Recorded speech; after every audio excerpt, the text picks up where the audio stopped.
Good afternoon and good morning to those of you who might still be on the West Coast. Today, just to start out, we'll begin with just an agenda of what we'd like to present to you today and just go down briefly what we're going to cover kind of in sequential. I'll do a little introduction, and then I'm going to cover basic nuclear medicine just for those of you to get just a foundation. And then get into the clinical aspects of what should be considered in your SPECT when you're determining what camera to purchase or to procure. I'll talk about patient volumes, and then we're going to segue into the budgetary needs, the financial needs, and then camera system, the benefits, the limitations, looking at how your camera system, what you should look for in the system itself that meets your specific needs. And in addition to that, the patient safety and comfort of the camera system you should be considering. And then finally, which is important as well, and is the facility and the organizational requirements that are specific to you, and then we'll do conclusion and a question and answer. To begin, our introduction, right-sizing your SPECT, or nuclear medicine imaging system. It's a process of securing a system that best fits an organizational needs. Right sizing. Your needs are going to be different, or are going to be different and to anybody else's. It's specific. It's customized to you. And right sizing encompasses multiple considerations and collaboration. And many key individuals and organizational departments are involved in those considerations and the collaboration that needs to be done in order to right size. Every camera is not a camera is not a camera. Every camera may not fit your needs. Each camera might have better facilities, might have features and benefits that help you out much more. The goals of this presentation is to create an awareness and a reminder of the many considerations that should be taken into account when you're selecting a new or a replacement nuclear medicine imaging system that, again, meets your current and future service needs. Nuclear Medicine 101. I know we may have a variety of different people that are involved today with different expertise and different backgrounds. So just some may be more technically in nuclear medicine. I have a lot of nuclear medicine background. Others may not. Just to start out, and just as a foundation, Nuclear Medicine 101. Nuclear medicine, though there are many diagnostic techniques that are available, nuclear medicine provides information about both the structure and the function, and that's vitally important, that function, of virtually every organ system that's in the body. It has the ability to characterize and quantify physiology. Very important. That physiology is very important. And that's what separates nuclear medicine from many of the other imaging modalities. And it also is essentially, it makes a diagnosis that comes from the molecular level. And that's the important part about the transition of nuclear medicine. An organization that is the key organization in nuclear medicine, the Society of Nuclear Medicine, as it previously was called, in the last couple of years has renamed and restructured themselves and now call themselves the Society of Nuclear Medicine in Molecular Imaging. We are imaging at the molecular level. Nuclear medicine uses a very small amount of radioactive materials or radiopharmaceuticals to diagnose disease. Pharmaceuticals, they take a radionuclide, a radioactive material, and we can chemically or attach that to a pharmaceutical or a drug. That pharmaceutical or drug naturally goes to an organ or a cell within the body, and we can follow that, and we can image that organ or at the molecular level in the body. The radiopharmaceuticals that are used in nuclear medicine generally they emit gamma rays, and these can be picked up externally by gamma cameras, SPECT cameras, or PET cameras. Again, externally. Kind of the reverse of your X-ray CT if you're involved in that. X-ray CT, the machine itself emits the radiation. We're the opposite. Nuclear medicine, the radiation is in the patient, and the camera itself picks up that radiation and creates an image. These cameras, of course, they work in conjunction with computers, vitally important. Our computerization software that we have. is vital to creating images that provide the data and the information about those specific areas and or the diseases that are within the body.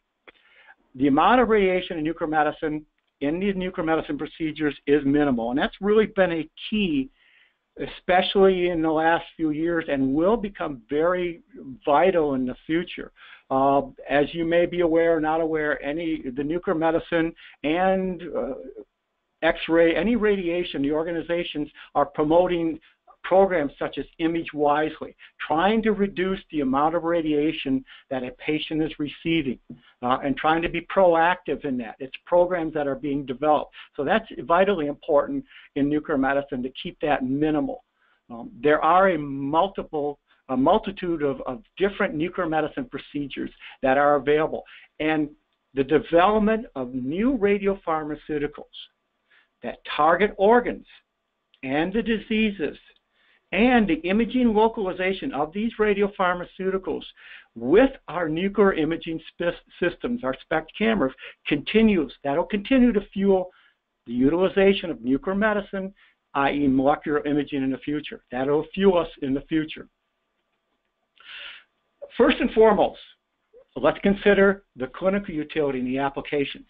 Now, being a nuclear medicine clinical person originally by trade, it's not that I'm prioritizing or focusing on this first, but the clinical needs and the clinical utility should be the foundation of how this whole SPECT sizing, this whole process that you are going to go through in determining which system best fits your specific needs. So the clinical utility is vitally important, and it is foundational. Again, that's going to depend on whether you're a hospital, an imaging center, or you're a private clinic. Your clinical needs are going to be different. A hospital's needs are going to definitely be needed clinically than a clinic, or maybe different than an imaging center. For instance, there are many clinics, private clinics out there that are cardiology specific. Subsequently, their focus, their clinical utility is nuclear cardiology. It's not oncology. It's nuclear cardiology. The referring physician base is vitally important as you're considering your clinical needs. Who are your physicians that are referring to you? Different physicians have different needs. If you have for instance, I know of an organization that I worked with. They had a strong endocrinology group.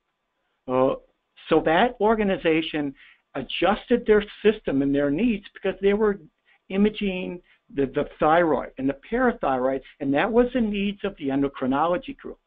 Similar to if you have renal, kidney doctors, nephrology, urologists, oncology. So your referring physician base is vitally important to know about. The interpreting physician preferences is very important as you determine clinical needs. Interpreting physicians, radiologists, cardiologists, whoever may be interpreting your images, they have preferences. They've been trained on certain maybe software displays, certain quantitative programs.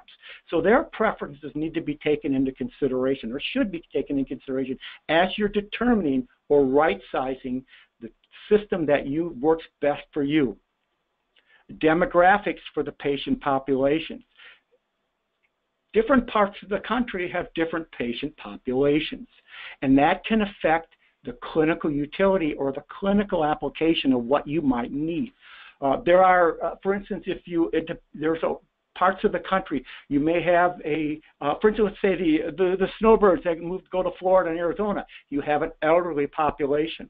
That elderly population's clinical needs are going to be different than maybe another part of the country that has a different demographics of patient population, or different populations of ethnic groups, or different groups that might be there that may gear how your clinical needs might be. So the clinical imaging needs, whether it's general imaging, general nuclear medicine, cardiology, your musculoskeletal, infection, oncology, and neurology, and just to take a point on neurology. As a case example, I'm aware or worked with a hospital, and this is a good example of a clinical need.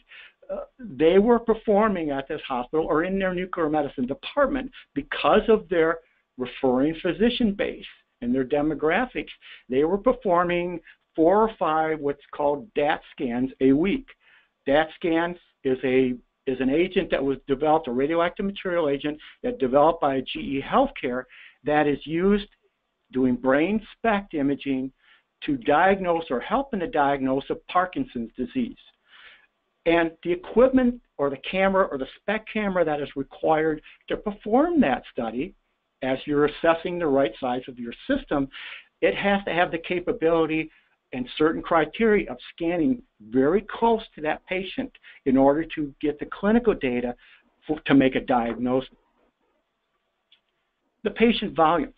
Again, in addition to your portfolio of clinical nuclear medicine procedures that meet your community service needs, it's important to assess your current and your future patient volumes for your nuclear medicine services, or try to predict what those might be. What is your current and what might be the projected future catchment area? What's your geography for drawing in patients and servicing your community? Look at that. How is that going to change? Will it change? What is going to impact it? Is there competition? How is that going to change in determining your services? Your physician referral patterns, that's going to change. Your hospital may be actively recruiting a certain physician referral, or those referrals might be coming in, and that may change. The physician specialties. There are hospital settings and there are certain hospitals that have a specialty. There used to be hospitals that had centers of excellence. There may be a cancer centers of excellence, or they may be a neurology center of excellence. That gears to what your patient volumes might be. Are you a hospital, or do you have hospital or surgical specialties? Some hospitals perform certain surgeries. They are renowned for that. That may and can impact what your patient volumes are. And internally, your department or your facility patient scheduling procedures, the flows, what is happening, how do you manage your patients, and what are the systems within in your area or in your hospital that can help the flow of patients. We're moving in all of medicine, of course, with the new healthcare. We're moving away from patient satisfaction. It's moving to a patient experience. So it's important that can affect your volumes. In addition to that, volumes are going to be impacted external, which is not a slide here, about what's happening in providing evidence-based criteria, evidence-based outcome, and appropriate use criteria, doing the right scan for the right patient, for the right reason, at the right time, all the time. Those are all can affect your patient volumes, and try to get a grasp of that. And that's going to affect the type of system you may need, or the volumes that you're going to be able to accommodate in your schedule now and into the future. Wayne, we've asked Wayne to fill in and help us with the budgetary needs. Yeah, Nick, I'm glad to do that for everybody. I looked at this slide as we put it together and thought to myself, what have I seen over the last 15 years of consulting, where I've dealt with over 200 imaging departments. And uniformly, I've seen the same thing, and that is that imaging departments don't plan very well for the replacement of equipment. They just sort of jump into it, call the vendors, and see what they have available, and decisions are made mostly on what they can afford. Here's a list of ways you can buy. You can do a direct purchase, you can lease to own, you can rent. There are other alternative options. Should you buy new? Should you buy reconditioned? Those are all questions that come at the very end. Nick has started out this presentation very well and focused in on your clinical need. And that's what I always do as a consultant. I go back and say, well, what are we trying to accomplish clinically? Let's do that first. Let's figure out where the most of our procedures are going to be. Let's figure out what we need for specifications for a device once we know where our procedures are. And let's not focus too much on those highly specialized procedures that only deliver 1 or 2 patients a month, because if we add a lot of extra capability for very little return financially, that may be an issue. Once we have our clinical need, I always ask, what's our financial need? What are we trying to accomplish financially? And every place is different, as Nick said. Some places tell me they just want to do certain things. They don't worry about whether they make money. They have to accomplish these things the way they're organized, fine. Others are focused financially, and I try to put the two of those pieces together so that we can come to an understanding of what they should buy. What I find intriguing today, and we all talk about it, whether we're talking about televisions or automobiles or SPECT cameras, technology is moving at an incredibly rapid pace. And I suspect if I was to interview each one of you, most of you would tell me your center purchases equipment to own it. You either lease it or you buy it outright, but that's what you do. And it just doesn't make any sense. At the end of the day, when you go to replace that device, it isn't worth much of anything because technology has gone forward so fast that we can't keep up with it. 15 years ago, 20 years ago, not a problem. You purchased a SPECT camera, you purchased a CT, you purchased an MRI. It had value 5, 7, 10 years out. Today it doesn't. It doesn't have any of that value. So next, for an example of what you might look at in the future, and I don't understand why people want to own things, but Nick's company, for example, has a program where they put the device in, they own it, you pay a monthly fee, you pay nothing else, and sometime in the future, you get to upgrade that device, you get to replace it. And you never own it, but when you ask the question, what do you want to accomplish financially, most people want to contribute revenue to the facility, to the department, to the, the organization, and one needs to look at whether or not one of these deals will do it. There's a lot of ways to get caught in finance. You need to be careful, but as Nick said, and I think it's really important, focus on the clinical need, focus on your catchment area, focus on those referring physicians, and then put a way to acquire the equipment in place that meets that specification, and then demand that the vendors meet your specification rather than you saying, well, that's what's available, so now we have to figure out which one we buy. You tell them what you need, you give them your specification clinically and financially, let them meet it. And like I said, I don't understand today why anyone wants to own a piece of equipment. Financially, it makes no sense. And from the standpoint of technology, it makes no sense. And it would be wise to start to look at alternative ways.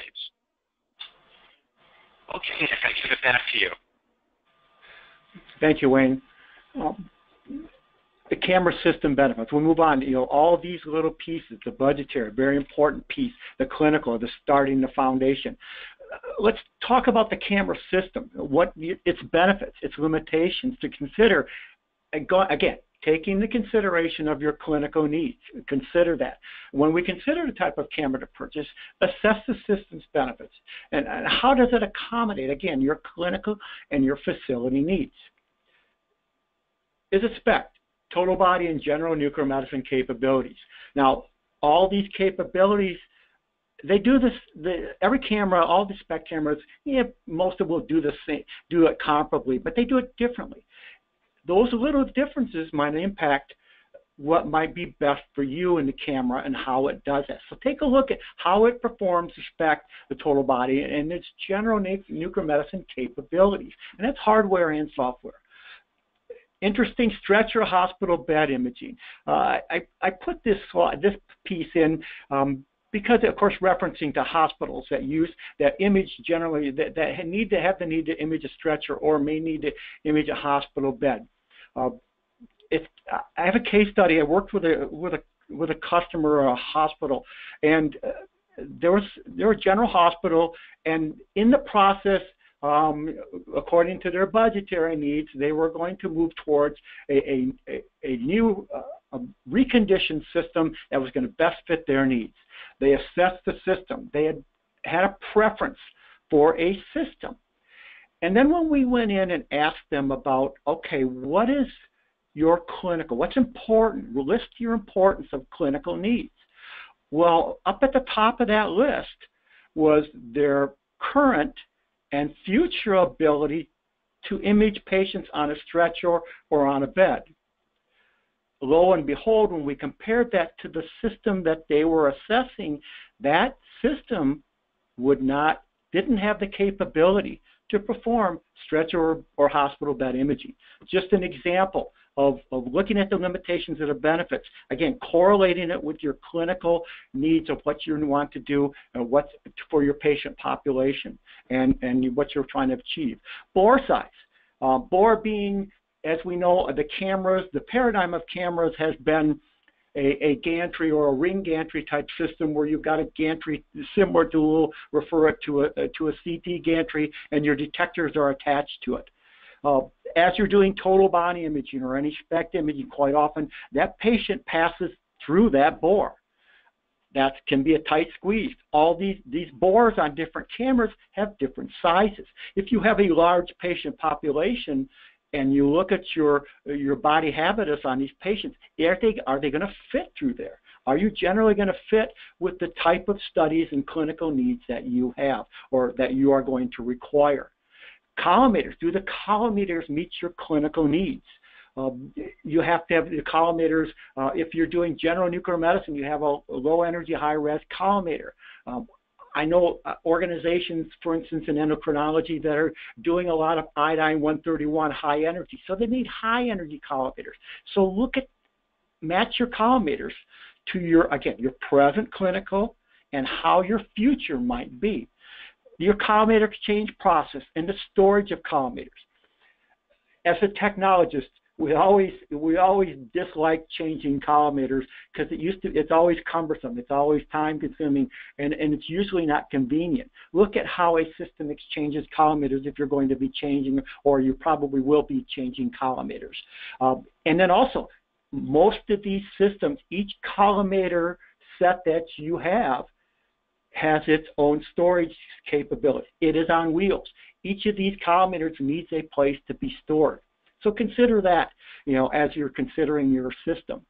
Software capabilities and upgradability, very vitally important. What are the capabilities? Does it meet your clinical needs? Does it have the information? Does it have the display information, the processing information that meets your needs? And is it upgradable?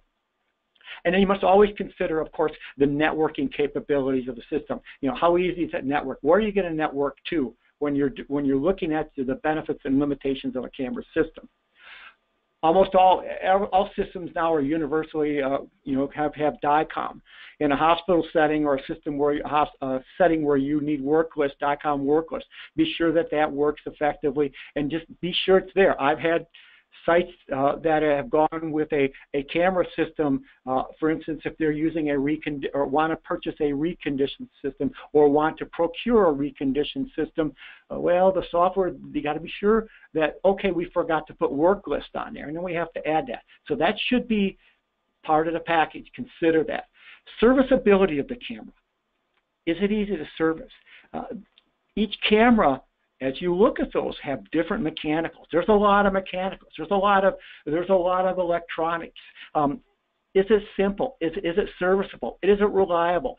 Get references. It's interesting. There are different cameras out there that have changed some of the paradigm of a ring gantry type system to just an old style where it's an open type system. Cardiac gates. Be sure you have a cardiac gate, and that's usually standard.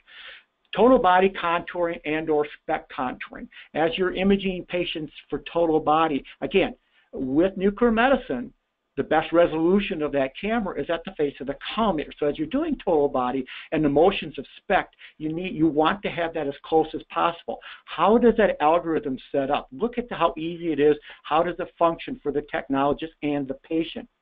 And dose reduction. I talked a little bit about reducing dose and minimal radiation in the software.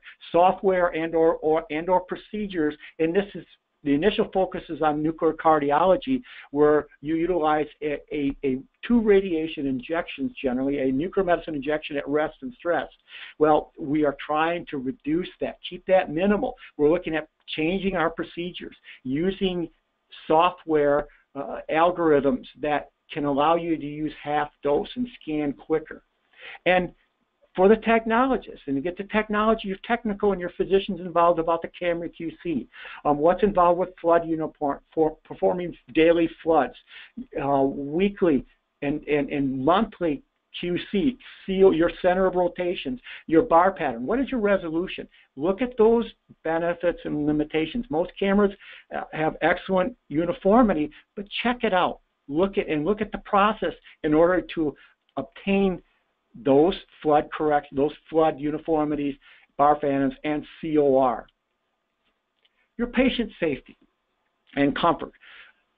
In conjunction with the camera system's benefits and its limitations, it's important to look at the features, the safety features and the comfort features. Again, we are moving into an environment where it's not patient satisfaction. It's a patient experience, and this is going to affect reimbursements as we go down the road. So, look at the patient loading and removing. When a camera when you're taking a patient on and off, how high does that camera come off the floor? Is it easy? Is it accessible? And then when you're imaging a patient, are you whipping ears or fear? And then is there claustrophobic effects? We talked about the bore and the ring gantry. Is that tight? You know, many people have a lot of problems with MRI, like going into a tube. Well, there's a lot of claustrophobic effects with nuclear medicine and the bores. So you want to look at cameras that might best reduce claustrophobic effects, and that seems to be that's important in the patient's comfort and also in the ability to perform the diagnostic procedure. I mentioned previously dose reduction, imaging time reduction, and upgradability. Why is that patient safety and comfort? Well, if I can reduce the time, for instance, if I'm doing cardiac or total body imaging or SPECT, any kind of a SPECT imaging, I reduce the time in an elderly patient. That's hard for them to lie there for periods of time. If I can reduce that time, I'm going to get better image quality, and that patient's going to have a better experience, less pain as they're on there. And reducing the dose, of course, is radiation exposure to that patient. What we call the patient comfort kit. Be sure you get good, adequate supports for the knees when you're lying patients on their backs. Or you've got patient arm supports when you're doing cardiology so that their elbows and their shoulders don't hurt so much. Look at that comfort kit. And in addition to that, the straps and accessories that can secure and make your patient comfortable so they're not going to fall off the table. And that's a safety issue. Look at those straps to be sure that the security of that patient is always there. And the last slide here, the placement of air conditioning ducts and lighting. And what does that have to do with patient safety? Well, as we're structuring a room or we're putting our camera in the room, which I'll talk a little bit more on in a moment, if you have air conditioning ducts, cameras, of course, they put out a lot of BTUs. They like to stay cool. If the air conditioning is blowing down on the patient, that's uncomfortable. You have to position your air conditioning in your camera so that they have air conditioning. Those vents are not blowing to make the patient uncomfortable. In addition, we do a lot of our imaging. The patients are on their backs, and they're looking up at the sky. Well, look at your lighting. Is it conducive and help the patient so it's not so bright on the patient's eyes? So those should be taken into consideration as you're not only right-sizing your system, but making your room accommodations. The facility and the organizational requirements. It's a vital piece in your camera system selection. System ingress and egress. I use that term quite often because as you're replacing a camera system, you're taking out a camera system with a new or a reconditioned system to replace that. You've got to remove that camera. You've got to look at the consideration of removing that camera, its size, its physical characteristics to the new camera and compare those as you're putting the replacement camera in. What are your doorways? Are they big enough? Do they fit? Does your camera fit? Elevator clearance. If you're moving a camera onto another floor instead of a first floor facility, will it accommodate the weight of that system going in and or out? And will the clearance doors will you be able to fit that camera into your elevator so you can get it to its room? The corridors. Are your corridors wide enough? A lot of corridors we have in some of these organizations, they have 90-degree angles. Can you make the corner with these cameras? Can they fit around a corner? Flooring. I say that in flooring. In a lot of facilities, they have new flooring. As you're moving a camera in and or out, that flooring, a lot of different floorings that might be nice and new, and these cameras are a couple thousand pounds plus.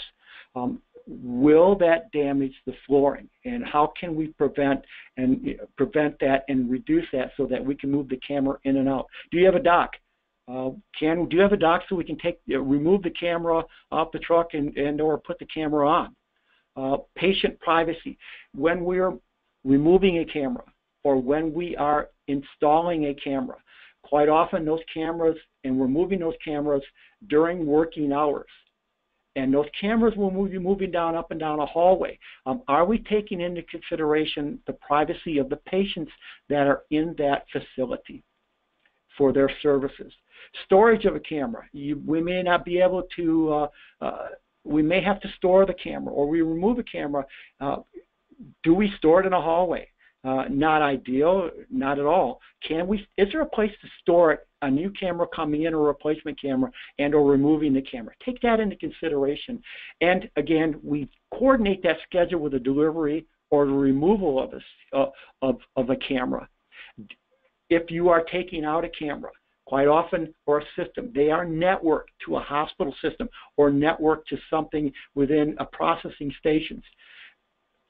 You want to be sure you can remove that from the network without messing up your networks, using a technical term. So you want to be sure that networking, you can de-network that, and that's all taken into consideration. You have the correct parties, your IT people, your PACS people involved, so that works smoothly, so you don't impact your other services. And then if you're removing the camera and or installing it, does your vendor have the proper camera rigging in order to remove that camera? Is it the rigging that's designed for that camera? The camera room, vitally important. First and foremost, we've got all our clinical. We know what camera we like. Will it fit? Will the camera fit in the room?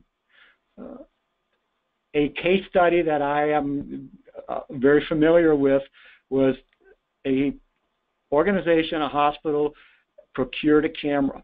The vendor made all the arrangements for it, said everything was fine, everything worked out. Well, when they got the camera to the room, it didn't fit.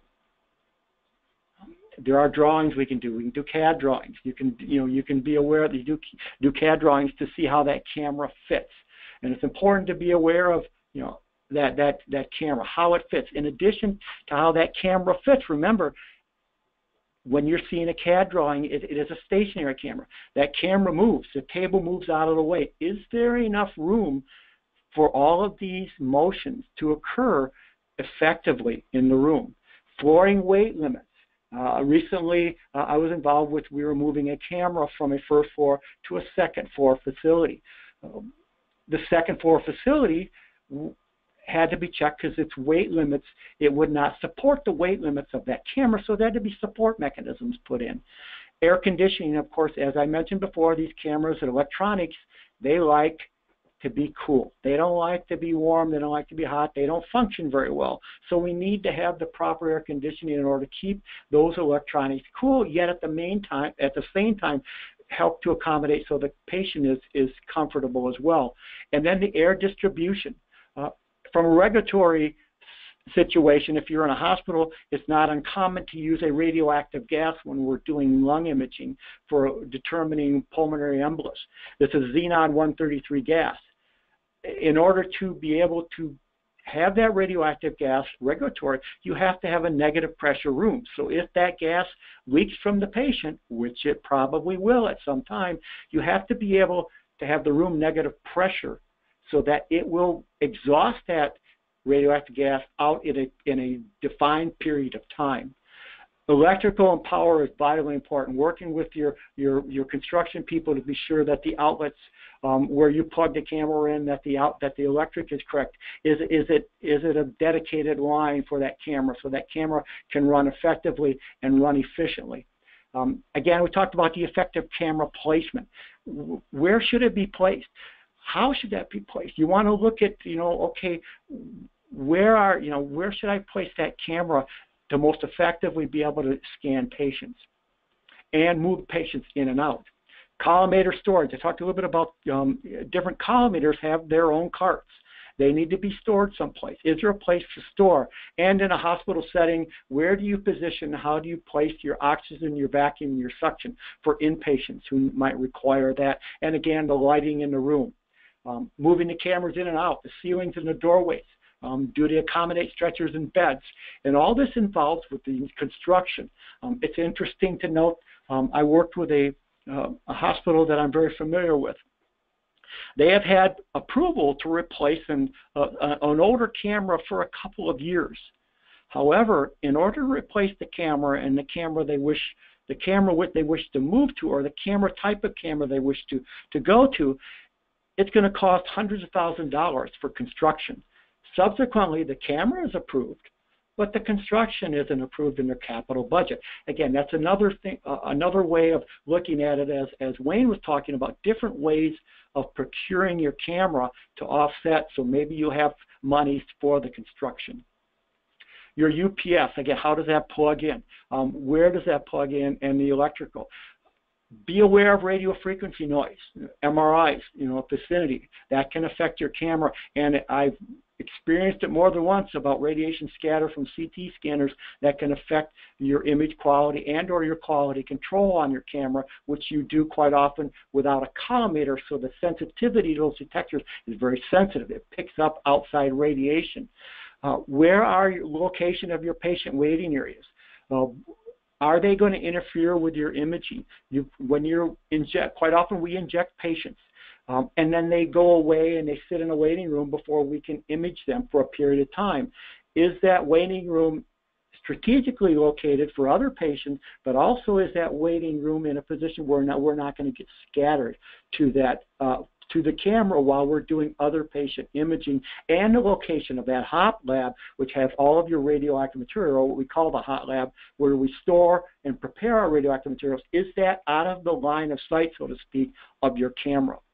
Your RAM license, your radioactive material license, that has to be done early on in the procedure in order for you to provide your services. And last but not least, but we have as a piece the federal and local regulations that you have to be sure you comply with. I put in here the acronym OSHPD, the Office of Statewide Health Planning and Development, which is in California. That process has to go through for seismic earthquake. When you go through that process, it can be an extremely long process in order to procure and replace a system, especially if there's construction involved. And that's kind of an interesting scenario of a hospital setting in California that had two cameras, one antiquated camera and one that was a little bit newer, that was their primary camera. They wanted to remove the antiquated camera and replace it. Well, they didn't want to go through that long process of the OSHPD. So what they did is they removed the camera, and without requiring any construction, they put a mobile camera, nuclear camera in there, so that could do some of their long type studies like height of gallbladder studies, which take an hour and a half, that don't require a SPECT or a total body or a multi-detector system. So they do their thyroid imaging, some of those type of procedures, and that got them so they could replace that camera and provide that service on a much more quickly and keep on their services providing. Again, this is not an all-inclusive list, but it illustrates some of the many factors that you need to take into consideration and should be addressed. In conclusion, right-sizing your camera system. It is contingent upon each organization's situation and your individual needs. It encompasses many of your organizational, clinical, structural, and regulatory facets that need to be taken into consideration when selecting a camera system. There's a lot of pieces to the puzzle. whether you are a hospital, an imaging center, a clinic, or other nuclear medicine service provider, collaboration and communication between all these many internal and external individuals and entities is essential when you're procuring a nuclear medicine imaging system that meets and is the right size for you today and into the future.